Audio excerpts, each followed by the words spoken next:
Après avoir, dans la séquence précédente, préanalysé les valeurs obtenues suite à un plan d'essai, grâce à des techniques graphiques de Mendel, on va maintenant mettre en œuvre des tests plus formels, plus confirmatoires, parmi lesquels le test de Cochrane va être illustré pour détecter s'il existe un écart-type aberrant pour une pièce ou pour un laboratoire, et ensuite un test de Grups simple et double pour essayer de regarder la cohérence des valeurs, on précisera de quelle valeur il s'agit, autour de leur moyenne. Voilà, donc on est dans une partie qui est purement mise en œuvre de tests statistiques, avant d'aborder la partie suivante qui est l'équation fondatrice de la méthode.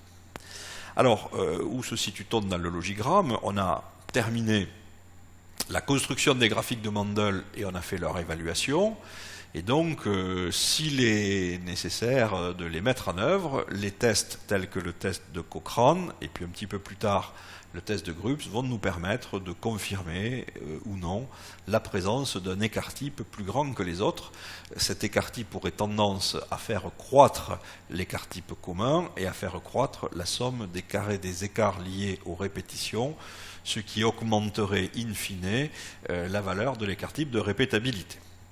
Alors, pourquoi un écart-type peut-il être trop grand? Eh bien, par exemple, comparons deux cas de figure, soit parce qu'une valeur, imaginons qu'il y ait 3 répétitions, s'écarte des deux autres, soit tout simplement parce que les 3 valeurs sont complètement dispersées les unes par rapport aux autres. Et donc, un écart-type grand eh bien, va nuire à la qualité de la méthode de mesure, ou ici à la définition de l'écart-type de répétabilité.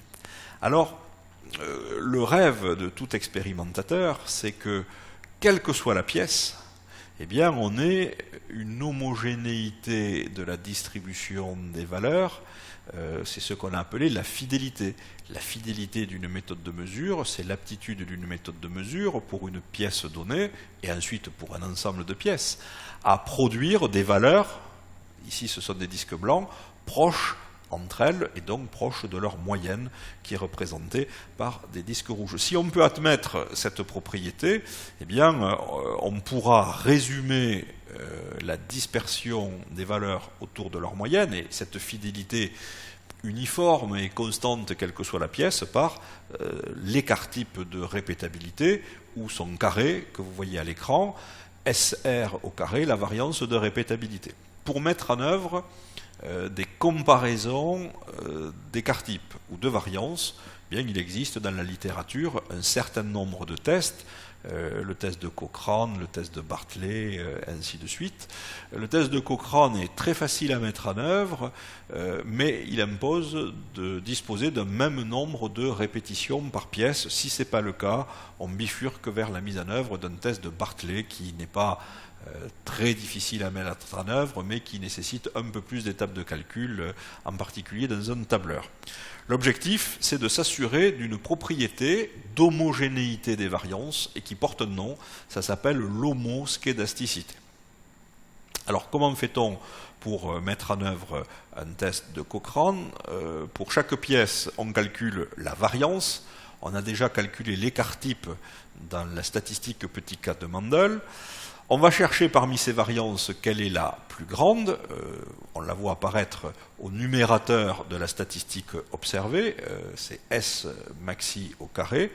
Et on va comparer cette variance la plus grande à 1 sur n près, à la moyenne des variances. C'est ce qu'on voit au dénominateur, c'est la somme des variances. Voilà. Ce test donc est très facile à mettre en œuvre, il suffit de créer une colonne variance, de chercher la variance maximale et de diviser la variance maximale par la somme des variances. Attention, ce test n'est applicable que si l'on dispose du même nombre de répétitions par pièce. Alors, ce qui est le cas dans la méthode RR, et comme je l'ai déjà dit, il n'est pas inutile d'essayer de voir la complémentarité des deux méthodes. Si le résultat que l'on obtient, qu'on appelle la statistique du test, est inférieur ou égal à sa valeur critique à 5%, l'individu testé est accepté comme étant correct, c'est-à-dire que la plus grande variance est comparable aux autres. si la valeur C observée est comprise entre les valeurs critiques à 1% et 5%, on a une variance un peu plus grande que les autres, mais somme toute, on travaille avec des petits effectifs d'échantillons, donc on dira qu'elle est isolée, on ne la supprimera pas.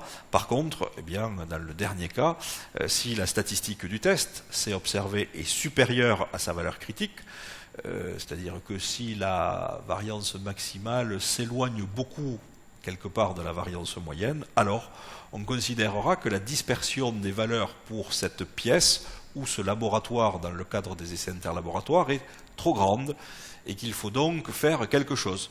Ça pourrait être éliminer le laboratoire ou la pièce ou, comme on l'a vu précédemment, supprimer la valeur qui rend cette variance trop grande. Où lit-on les valeurs critiques? Naturellement, dans une table fournie par les normes, une table de Cochrane, pour un nombre de répétitions égal à 2, et pour 20 pièces, eh bien, les valeurs critiques valent 0,389 et 0,480. Et donc, dans notre exemple, le plus grand écart type ou la plus grande variance n'est pas aberrante par rapport aux autres, donc toutes les variances sont comparables et on pourra utiliser en toute confiance la variance commune qui apparaîtra sous la forme, dans un premier temps, de somme des carrés des écarts liés aux répétitions. On peut mettre en œuvre, et on doit mettre en œuvre, si on en a besoin, un test de Grups pour savoir si une valeur rend la variance aberrante, c'est-à-dire si une valeur est très éloignée de la moyenne des valeurs pour une pièce donnée, ou si la moyenne d'une pièce donnée est très éloignée de la moyenne générale. Un test de Grups, c'est un test de comparaison d'une valeur à une moyenne ou d'une moyenne à la moyenne générale. Donc on peut l'utiliser à deux fins différentes dans cette démarche. Le test de Grups simple va nous permettre de quantifier l'écart d'une valeur par rapport à la moyenne. Le test de Grups double permettra de quantifier l'écart de deux valeurs par rapport à la moyenne. Donc représentons ici différentes pièces, la pièce 1, la pièce 2, la pièce I, la pièce n. On fait figurer pour chaque pièce une distribution de valeurs, c'est symbolisé par une gaussienne. On positionne la moyenne et naturellement la cohérence des valeurs veut que, ou voudrait que les moyennes rouges soient proches de leur moyenne. Donc les moyennes rouges, c'est x bar i, la moyenne des valeurs observées pour la pièce i, et la moyenne des moyennes, elle est représentée symboliquement ici par un trait vert, c'est x bar bar. Voilà, et donc c'est ce schéma de principe que l'on va essayer de mettre en équation et de chiffrer à partir de tests statistiques. La norme parle de tests de Grups et de tests de Dickson pour vérifier l'homogénéité des pièces. On recommande de moins en moins l'utilisation du test de Dickson par rapport à l'utilisation du test de Grups, qui sera le seul présenté dans cette séquence. Alors, le test de Grups simple va consister à vérifier que la plus petite des moyennes, donc pour chaque pièce, on va calculer la moyenne des valeurs mesurées. On va chercher la plus petite des moyennes et on va vérifier que l'écart de cette plus petite moyenne par rapport à la moyenne générale, x bar bar, n'est pas trop grand. Et donc pour ça, on va exprimer un écart en nombre d'écarts types. On divise par la valeur de l'écart type et on obtient 1,36. Ça veut dire que la moyenne de la pièce qui a été la plus petite, est écartée ou s'éloigne de 1,36 écart type de la moyenne générale x bar bar. Comment on fait pour calculer S? S, c'est l'écart type des moyennes. On l'a déjà vu dans l'utilisation des statistiques de Mendel, et ici c'est 3,15 mm. On va comparer, alors on va faire la même chose pour la plus grande des moyennes, donc c'est le test suivant, on va comparer x bar maxi, la moyenne la plus élevée par rapport à la moyenne générale, on relativise par rapport à l'écart type des moyennes, petit s, toujours le même, et on obtient ici 2,28, ça veut dire que la pièce qui a donné une moyenne des mesures la plus élevée est à 2,28 écart type de la moyenne générale. Et on va se demander maintenant, si ces écarts, traduits par des statistiques de test, ici G observé, ne sont pas trop grands. Voilà, alors on commence par un test de groupe simple, on lit les valeurs dans un tableau. C'est une procédure que l'on a déjà utilisée pour l'estimation d'une moyenne arithmétique dans un chapitre antérieur. Donc ici, nous allons tester une plus grande ou une plus petite valeur, le maxi et le mini. Nous disposons de 20 pièces. Les limites, c'est 3, je vous fais grâce des décimales, et 2,7. Et donc si les statistiques du test se positionnent dans la zone aberrante, bien, il faudra agir. Si elles se positionnent dans la zone correcte ou isolée, on ne rejettera pas cette plus grande ou cette plus petite valeur. Alors il est souvent utile de se demander, en particulier lorsqu'on s'intéresse à un lot de pièces ou à un ensemble de laboratoires, si les pièces qui ont donné les deux plus fortes ou les deux plus faibles valeurs, si les deux laboratoires qui ont donné les plus forts résultats ou les plus faibles résultats ne sont pas trop éloignés de l'ensemble, dans un cas des pièces, dans l'autre cas des laboratoires. Et donc Grups nous propose, dans le même document, de mettre en œuvre un test de Grups double, qui est un peu plus compliqué à mettre en œuvre à partir d'un tableur, mais ça reste tout de même accessible. Alors, la statistique peut vous paraître barbare dans un premier temps, on va essayer de la démystifier en nous intéressant à la comparaison des deux plus petites moyennes par rapport à l'ensemble des résultats. Donc on va partitionner les données en deux parties. Les deux pièces qu'on va appeler petit 1, petit 2, ce qui veut dire qu'on va affecter en rang du plus petit au plus grand. Donc on va isoler quelque part les deux pièces qui ont conduit aux deux plus petites moyennes. Et qu'est-ce qu'on va faire? On va calculer l'écart, alors la variance notée S indice 1, 2 au carré. C'est une variance qui est la somme des carrés des écarts de toutes les autres pièces. On commence à k égale 3 jusqu'à n, la somme des carrés des écarts entre les moyennes de ces pièces, x bar k, et le centre des pièces que vous venez d'isoler, x bar 1, 2. Donc, si je résume, on isole les deux pièces les plus petites. On calcule leur moyenne, x bar 1, 2. Et ensuite, on va calculer la dispersion des moyennes de toutes les autres pièces par rapport à cette moyenne. C'est ce que vous voyez dans l'accolade sous la forme S carré indice 1, 2. Et cette variance, on va la comparer à la variance commune, la variance générale, qui est S0 carré, dont on rappelle ici la formule, c'est la somme des carrés des écarts pour toutes les pièces, k égale 1 à n, de x bar k moins x bar au carré. Voilà. Donc, pour mettre en œuvre ce test, il suffit de ranger les pièces par ordre croissant, du plus petit au plus grand, d'isoler les deux plus petites pièces pour calculer leur moyenne, calculer la somme des carrés des écarts des autres moyennes par rapport à cette moyenne, et relativiser cette somme des carrés des écarts par rapport à la somme des carrés des écarts totales de toutes les pièces par rapport à leur moyenne générale. Tout calcul fait, on obtient 0,8. De la même façon, on va calculer le test de Grups double pour les deux plus grandes moyennes. Alors pour les deux plus grandes moyennes, on va isoler les pièces de rang n et de rang n-1.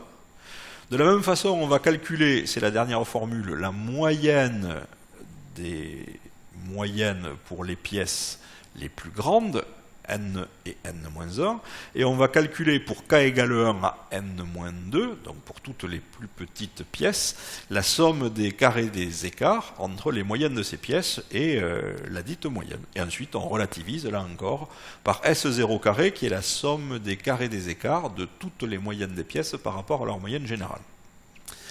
On va ensuite, donc ici, on obtient 0,56. Et qu'est-ce qu'on va faire? On va, maintenant qu'on dispose de ces deux statistiques de test, on va les comparer à ce que nous donne Grups dans sa table, toujours avec le même principe. Si la statistique du test est inférieure à la valeur à 1%, la valeur sera aberrante, donc il faudra exclure les deux plus petites ou les deux plus grandes pièces. Si la statistique du test est comprise entre la valeur critique à 1% et à 5%, bon, ben on aura un écart, mais qui ne sera pas jugé comme aberrant. Simplement, on dira qu'il existe des valeurs un peu isolées, mais on les conservera. Et naturellement, si on est par rapport à 5% supérieur, eh bien, on ne rejettera rien du tout. C'est ce qu'on va représenter sur un diagramme qui est beaucoup plus facile de lecture. Voilà. Donc, on va chercher les valeurs des limites. Les valeurs des limites, ce coup-ci, dans la table de Grups, on se met dans la partie correspondant aux deux plus grandes ou aux deux plus petites valeurs. On dispose toujours de 20 pièces. On lit les limites, 0,358, 0,439. Donc, dans notre cas, vous voyez que par rapport à la valeur à 5% qui vaut 0,439, on est supérieur, puisqu'on avait obtenu 0,56 et 0,80. Donc on n'a pas de problème de deux pièces trop éloignées des autres par valeur excédentaire ou de deux pièces trop éloignées des autres par valeur inférieure. Donc on va conclure à la cohérence des moyennes et donc de l'ensemble des données.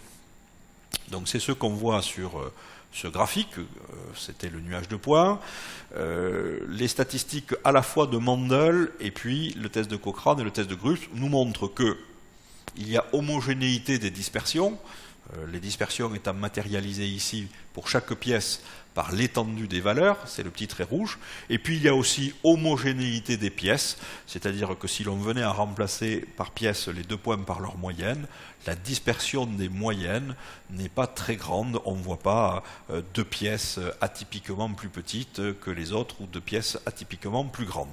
Donc voilà quel est le sens de ces tests statistiques. Et donc puisque nous avons maintenant un jeu de données cohérent, eh bien on va passer dans la partie suivante, dans la séquence suivante, après avoir fait un quiz. Cette partie suivante nous permettra naturellement de calculer, puisque les données sont cohérentes, les écarts types de répétabilité et de reproductibilité. Alors avant cela, le troisième quiz, que représentent le test de Cochrane et le test de Grups par rapport au graphique de cohérence de Mendel? Deuxième question, quelles peuvent être les causes d'un écart type aberrant? Aberrant au sens où il est trop grand par rapport aux autres. Commentez la formule utilisée dans le test de Cochrane, qui est rappelée à droite de l'écran. Comment doit-on interpréter les formules suivantes que l'on rencontre dans le test de Grups simple? Et enfin, dans le test de Grups double, il va falloir construire une figure pour essayer d'illustrer les phrases longues et détaillées que j'ai essayé de produire pour commenter les formules qui vous sont rappelées au-dessous. Voilà, eh bien, je vous donne rendez-vous dans la séquence 4 où nous allons aborder l'équation d'analyse de variance. Merci de votre attention.